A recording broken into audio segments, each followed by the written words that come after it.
Right, and the issue of refugee has come to the fore, and repatriation of refugees has come to the fore in recent weeks, and we've had announcements from refugee agency groups, we've had announcements from government, and we've had the situation of Somali refugees in Kenya. But to help us understand, especially today on the World Refugee Day, I'm talking to Rufus Karanja from the RCK. RCK is a refugee consortium of Kenya, and he's in charge of advocacy in that place. Rufus, give us some sort of a background of the refugee situation in the past 1 year.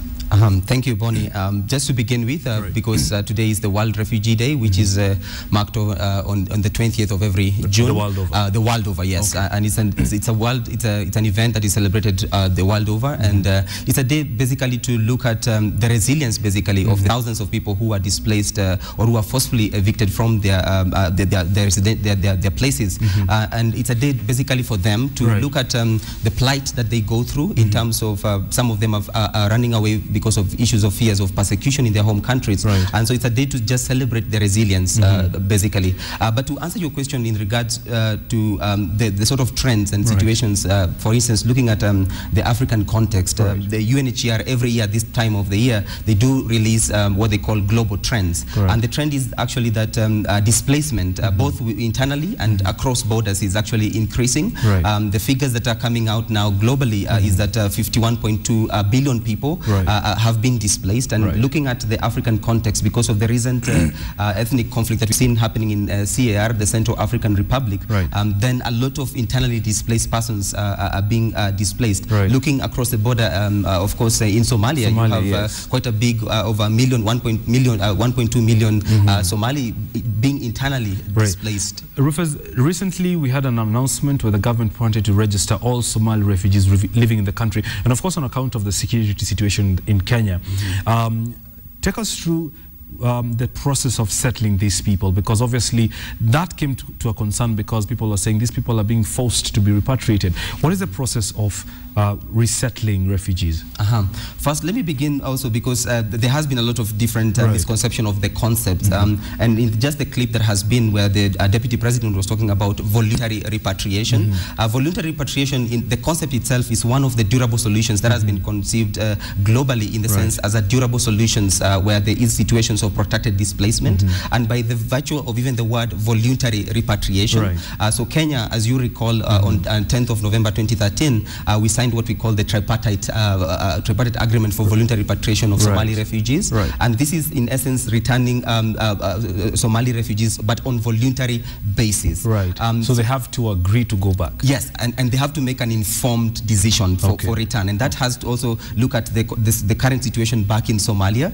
At the moment, UNHCR, of course, in partnership with the governments of Kenya and the federal government of Somalia, have identified 3 pilot areas. That's Luke, Baidoa, Baidoa and Kismayu, in terms of potential areas that they are saying. So we're talking about a bit of stability, a bit of peace and normalcy in those areas. Yes, and for the normal Somali refugee who is perhaps like in Dadaab or even within the urban areas, then has to be given that opportunity to make an informed choice. Rufus, very quickly, we've also seen a surge in refugees coming from Southern Sudan in this country. Yes. Give us a sense of what rights do they enjoy in a host country. For example, our brothers who are coming from South Sudan, what can or can they not do in this country? I mean, the first right that they enjoy, and like any other person, which again is a right that is enshrined, for instance, like the Universal Declaration of Human Rights, which was signed in 1948, is the right to seek asylum, just like any other person. So our brothers who are crossing over from the situation in South Sudan, they have a right to seek asylum in Kenya. So when they cross over into of course, through Nadapal and into Kakuma, then they have a right then by the Kenyan government to at least be given that asylum, that safe haven when they come into the country. This would include an ID, an alien ID, and some sort of identification? Yes, of course, in Kenya we have a whole registration system when you're talking about receiving people who are essentially seeking asylum. Of course, then through the Department of Refugee Affairs, which is a particular department under the Ministry of Immigration, they go through a process which we call refugee status determination, where they have to be essentially be vetted and screened, and then they are issued with a refugee certificate. Are they allowed to take part in economic activities? Can they work? That's actually a very good question, because I mean it's actually one of the looking at the numbers areas coming from South Sudan, we expect them to also contribute to the economy. Yes, one of the other durable solutions, which again, because there are three of them, I mentioned the first one, which is voluntary repatriation. The second one is local integration, and this is essentially looking at particularly persons who have been in protracted situations of displacement, looking at the caseload of Somalis who have been here for over 2 decades, essentially. And you see, when someone is coming into the country, it's not that they're coming without any skills. They do have a lot of skills that potentially could benefit the country. Then essentially, if our government and if systems are looking at even a longer term, what is the potential benefits that actually these people whom we are hosting for all these years, then they could contribute, looking at even those who have been living in the urban areas, because the refugees who live within the urban areas, they have an opportunity because they are self-sustaining. Then it means that they can invest, if they have businesses, so long as, again, one, they acquire, of course, the business permits through the city council or the county council, then that is one of the actually durable solution,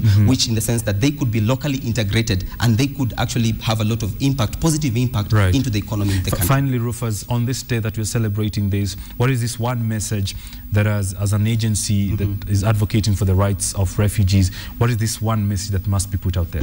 A very clear message is actually enshrined in this year's theme. It's a global theme that we are looking at. It's the theme for the World Refugee Day is one family torn apart by war is one too many. Looking again at what has happened in the past, in the last 2 months with, of course, Operation Usalama Watch and the recent government directive in terms of relocating urban refugees. There's been a lot of family separation, a lot of children. According to the records that we have, even with UNHCR, over 300 children have been separated. But the clear message that we are actually speaking out to the government and all stakeholders is the need for protection of family unity. For those that have already been separated because of the relocation and Usalama Watch, there's need for those families, because as young as 2 months old babies have been left in the urban areas. Then we are appealing to the government to be able to ensure the aspect of family reunification. So obviously this will include a lot of documentation and identification. Yes, and they can partner, of course, with the Kenya Red Cross, because they have a component on family tracing. For those that have already been separated, because our agencies like ourselves with UNHCR have been able to document those families that have been separated, the children who have remained in the urban areas, then there is need for them to be reunited with their families, because looking at even our constitutional provision, the issue of family unity is a key principle that is enshrined both in our constitution and, of course, the Refugees Act, which the Kenya has domesticated. All right, great. Rufus Karanja, who's a program officer in charge of advocacy at the Refugee Consortium of Kenya, is saying one family torn by war is one too many. As we celebrate this World Refugee Day, that is the message that they're passing to the government and all the players in this space. Karibu sana, Rufus. Thank you very much for having me.